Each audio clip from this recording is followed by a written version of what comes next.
చిగురించబోతుంది. గొప్ప దినాలు నువ్వు చూడబోతున్నావు. నీ యేసుకు సమస్తము సాధ్యమే.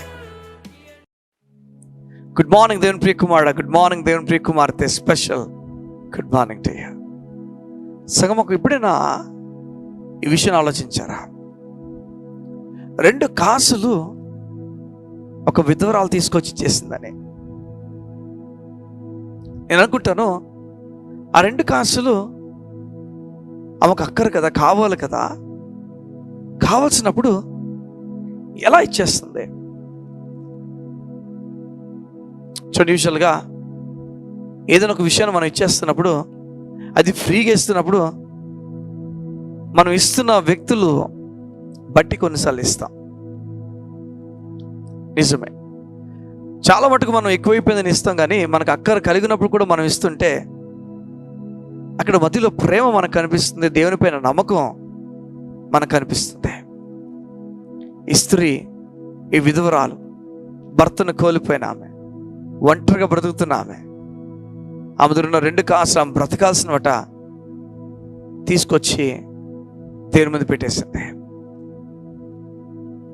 అందరూ చూస్తుండగా ఆమె వచ్చి ఆమె దగ్గర కొంచెం సిగ్గుపడకుండా, ఉన్నది ఎంతలే తక్కువలే అనుకోకుండా ఎంత ఆధారపడిందో ఈమె.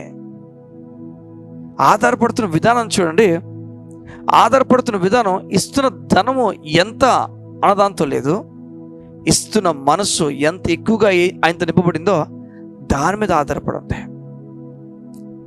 ఈ మధ్యకాలం నువ్వు అనుకుంటున్నావు యేసే గురించి చాలా చేయాలని, నీ హృదయం నిండా నింపబడుతున్న ఈ విషయం అవుతుందో అది ఈ స్త్రీలా నింపబడాలి. దేవుని కోసం మనం చేసే ప్రతి విషయం కూడా ఈ స్త్రీ వల్ల నింపబడాలి. నేను అందరిలా చేయలేనండి, ఆయనకు నేను చాలా తక్కువ చేస్తాను, ఎందుకంటే కారణం నాకు అందరిలా జాబ్ లేదు కదా. జాబ్ గురించి దేవుడు మాట్లాడలే, ఇచ్చే ధనం గురించి మాట్లాడలే, నువ్వు ఎంత ఇచ్చావు లేకపోతే ఎంత చేసావు, ఎంత ఆయనకి సమయం ఇచ్చావు, దీని గురించి మాట్లాడలే, మనసు గురించి మాట్లాడుతున్నాడు, విశ్వాస పరిమాణం గురించి మాట్లాడుతున్నాడు. ఆమె ఉన్నదంతా కూడా ఇచ్చేసినట్లట. చూస్తే 2 కాసులే, ఎక్కువ కాదు యాక్చువల్గా 2, కానీ ఆమెకు అది చాలా ఎక్కువ ఆ సమయంలో. కానీ ఇచ్చిన ధనం కొంచెమే, కానీ విశ్వాసం మాత్రం చాలా గొప్పదే. ధనం ఎంత ఇచ్చామో, విషయాలు ఎంత అవి కాదు, కానీ ఇంపార్టెంట్ సరైన విషయం ఏంటంటే అసలు మనసు ఎలా ఉంది, ఆయనపై నమ్మకం ఎలా ఉంది, మనం ఏదైనా ఆయనకి ఇచ్చేయగలమా, ఏదైనా వదులుకోగలమా? ఏం పోయినా పర్లేదండి, నా దేవుడు నాకు తోడున్నాడు, నన్ను గొప్ప హెచ్చించగలను, ధైర్యంతో మాట్లాడగలమా? ఇది దేవుడు అదే అడుగుతున్నాడు. నేను కృంగిపోతున్నావు, అలసిపోతూ, నిన్ను హెచ్చిస్తాను. నేను దావీదును, పెంటమెత్తి ఉన్న దావీదును దేవుడు తీసుకెళ్లి సింహాసనం మీదకి ఎక్కించాడండి. ఏమీ లేని, విద్య లేని పామరుల్ని దేవుడు తీసుకెళ్ళి భూమిని తలకిందులు చేసే వ్యక్తులకు దేవుడు చేశాడండి. దేవుడు కార్యాలను చేయగలడు. నువ్వు సిద్ధమా? నీ మనసు సిద్ధంగా ఉందా? విశ్వాసంతో సిద్ధంగా ఉన్నావా? ఆయనకు ఏదైనా ఇవ్వడానికి సిద్ధంగా ఉన్నావా? ఆయనకు నీ జీవితం పూర్తిగా సమర్పించడానికి సిద్ధంగా ఉన్నావా? నీ సిద్ధపాటే దేవుని లేఖనాలకు నువ్వు ఎస్ చెప్తున్నట్లుగా దేవుడు భావిస్తాడు. అందరి వైపు ఏసే చూస్తున్నాడు, ఆయన టెన్షన్ మాత్రం ఒక స్త్రీ గ్రాప్ చేసుకుంది. చూస్తే ధనం ఎక్కువ ఇవ్వలే, కానీ విశ్వాసం మాత్రం ఎక్కువదని చెప్తున్నాడు.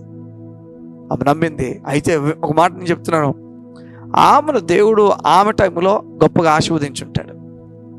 అనేక మందికి ఆశీర్వాదంగా ఆమె చేసి ఉంటాడు 100%. ఎందుకంటే ఇచ్చేవారిని ఎప్పుడు కూడా దేవుడు మర్చిపోడు.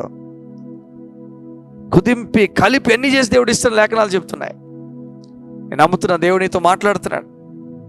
నీవు దేవుని చేత ప్రేరేపించబడుతున్నప్పుడు ఎంత నువ్వు ఏం చేస్తున్నావు, ఎంత గొప్పగా చేస్తున్నావు, ఇది అసలు మ్యాటర్ కానే కాదు. నువ్వు ఏదైనా కోసం వదులుకోగలవు కదా, అది అసలైన మ్యాటర్. ఈమె తిండి లేకపోయినా పర్లేదండి, 2 కాసులు ఉన్నది ఏం చేసింది, నన్ను పోషిస్తావయ్యా అని చెప్పడానికి. అట్టి నమ్మకంలోకి యేసు నామములో నువ్వు వచ్చుదువు కాక. కళ్ళు మూసుకున్నట్టు దీని గురించి ప్రార్థన చేస్తున్నాను. మా ప్రియ పరలోకపు తండ్రి, నీకు వందనాలు. నీ బిడ్డల్ని ప్రోత్సహిస్తున్నావు, ధైర్యపరుస్తున్నావు, బలమిచ్చుచున్నావు, నీకు స్తోత్రాలు. ఈ 2 కాసులు ఆమె అసలు ఎవరిని పట్టించకుండా, ఎవరి గురించి ఆలోచించకుండా, ఎవరు ఏమనుకుంటారో అని తపన లేకుండా, భయం లేకుండా నువ్వు ఉన్నావు, చూసుకుంటావు. ఈ 2 కాసులు ఇచ్చేస్తున్నప్పుడు అతను ఏమీ లేదు, కానీ నువ్వు నన్ను గొప్పగా దీవించగల దేవుడు అని గొప్పగా నీకు అప్పగించిందాను. ఆమెను దీవించావు, నమ్ముతున్నాను అయ్యా. అలాగనే నీ బిడ్డలు నీ గురించి గొప్ప కార్యాలు తలపెడుతుండగా ఉన్నతమైన కార్యాలు నీ బిడ్డలు జరిగించి నీ నామమును మహిమపరచుకోండి. బలమైన దేవుని నెమ్మది నీ బిడ్డల పైన మీరు చూపించమని అడుగుతా. యేసయ్య నామమున దైవికమైన దేవుని శక్తి నీ ప్రజలు తాకంగా ప్రార్థన చేస్తూ యేసు నామమున ప్రజలను బలపరచుచున్నాను తండ్రి. ఆమేన్, ఆమేన్, ఆమేన్. దేవుని కార్యాలు మీ జీవితంలో జరగాలని ఆశ కలిగి ఉన్నాను. దేవుని కార్యాలతో దేవుడు మిమ్మల్ని నింపి నడిపించిన. God bless you. See you tomorrow.